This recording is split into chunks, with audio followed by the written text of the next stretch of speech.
This is the age of deception. The human body cannot pass through walls or roofs or through windows that are closed. This is all the product of the imagination. Anyways, they were poking these huge needles into my hips and taking out hip tissue. And they were poking and prodding at my cheeks and all over my body. And in the actual session, there was excruciating pain. People's willingness to believe something because they want it to be true. I don't know why they would want it to be true.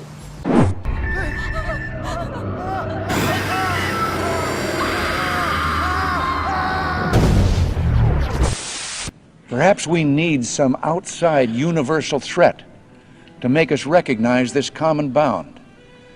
I occasionally think how quickly our differences worldwide would vanish if we were facing an alien threat from outside this world. What do you think about aliens?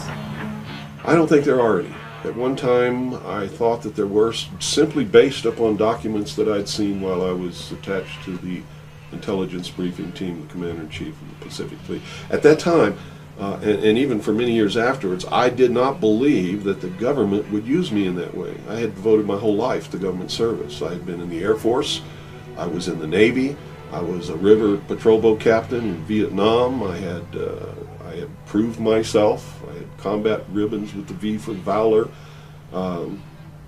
There was no doubt of my loyalty to my country. And maybe that's why it was so easy to use me, because I wouldn't doubt that what I saw was real. But over the years, I've done a lot of research. And what I've discovered is there's no proof existing anywhere that extraterrestrials are real, or that have ever visited this planet, or that they exist anywhere in the universe. There is not one shred of evidence anywhere. We know now, within the early years of the 20th century, this world was being watched closely by intelligences greater than man's. On October 30th, 1938, the Mercury Radio Network interrupts the music of Ramon Raquello and his orchestra from the Park Plaza Hotel of New York City for a special news bulletin. The infamous War of the Worlds broadcast begins with its terrifyingly real description of an invasion from Mars. And before the night is out, 1 million people will run panicked into the streets. I'm extremely surprised to learn that a story which has become familiar to children through the medium of comic strips.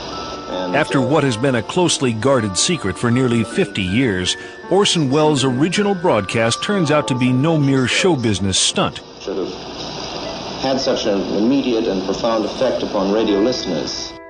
But instead was a complex psychological warfare test conducted by C.D. Jackson for the Rockefeller Foundation.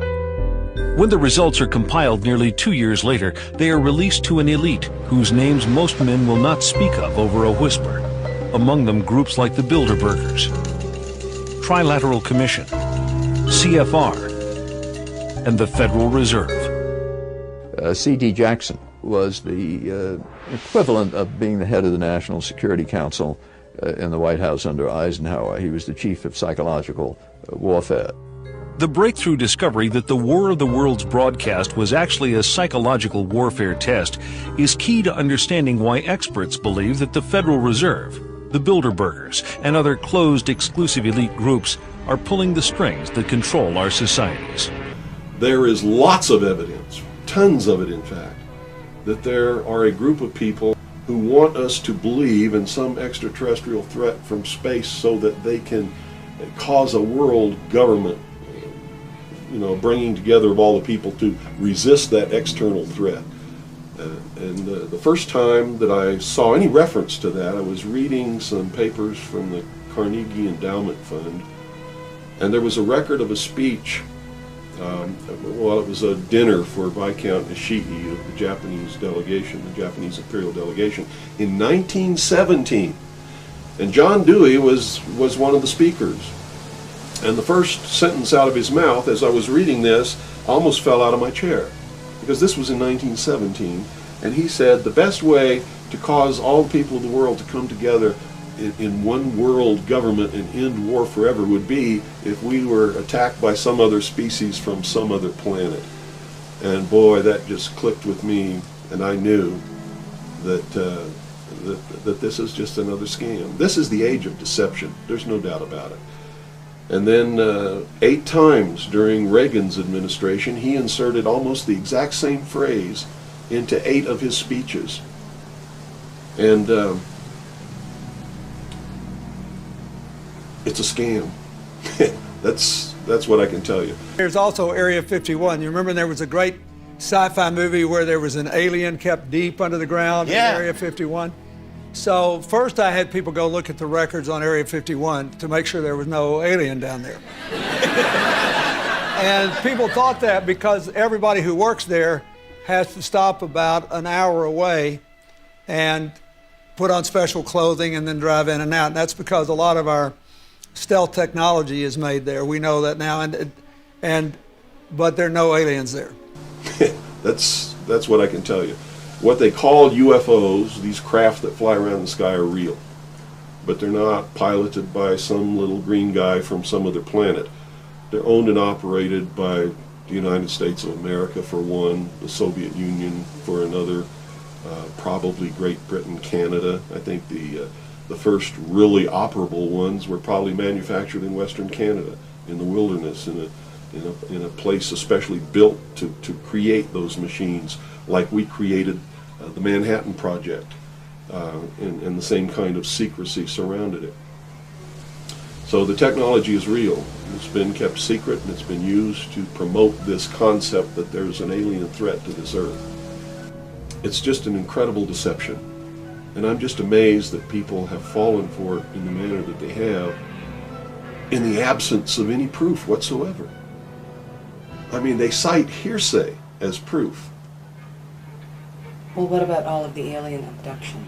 They're not abductions. They're the results of a tremendously successful and very sophisticated mind control operation, all of which has been in development. Well, they started working on those kinds of things since before World War II. Electronic mind control research is not new. A scientific milestone in this area came in the 1960s, when Dr. Jose Delgado demonstrated remote control over a charging bull. By connecting a radio antenna to electrodes inserted into the bull's brain, Delgado proved that the animal's aggressive impulses could be thwarted by electronically manipulating the bull's muscle reflexes. Do you realize the fantastic possibilities if from the outside we could modify the inside? Could we give messages to the inside? But the beauty is that now we are not using electrodes. In recent years, Delgado has shown that the behavior of monkeys can be altered using low-power, pulsating magnetic fields. But in these experiments, there were no antenna implants. Any function in the brain, emotions, intellect, personality, well, could be perhaps modified by this non-invasive technology. Delgado's research has so far been limited to animals. But in the Soviet Union, a radio frequency, or RF device, has been used for over 30 years to manipulate the moods of mental patients. But that's what it is. It's not extraterrestrials coming down. The human body cannot pass through walls or roofs, or through windows that are closed. You know, this is all the product of the imagination and people's willingness to believe something because they want it to be true. I don't know why they would want it to be true. You see, because if it were true, these are not friendly aliens. They're doing some terrible things to people. If I were to kidnap somebody, pass them up through the roof, and take them somewhere, and perform operations on them, and take samples of semen and ova from their, reproductive organs, and plant thoughts in their mind, and all this kind of stuff, and then bring them back, guess where I'd be right now? In prison. That's kidnapping. It's criminal. It's a terrible thing. Anyways, they were poking these huge needles into my hips and taking out hip tissue. And they were poking and prodding at my cheeks and all over my body. And in the actual session, there was excruciating pain. There's a morbid sense about all this, too, as if people want to be hurt for some reason. I don't understand that. But that certainly is something that somebody needs to look at. Why do people feel that this needs to be real? What in them says, I want to be abducted and abused and kidnapped and raped and all of this stuff against my will, because they seem to take some kind of satisfaction that this is happening.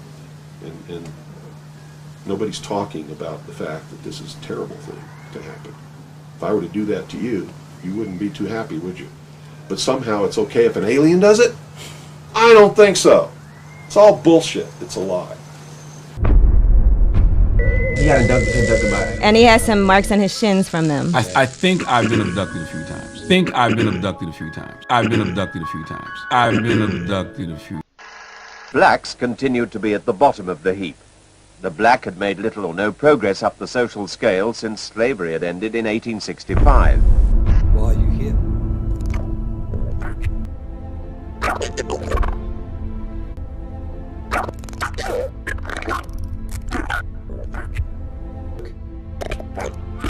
Yeah.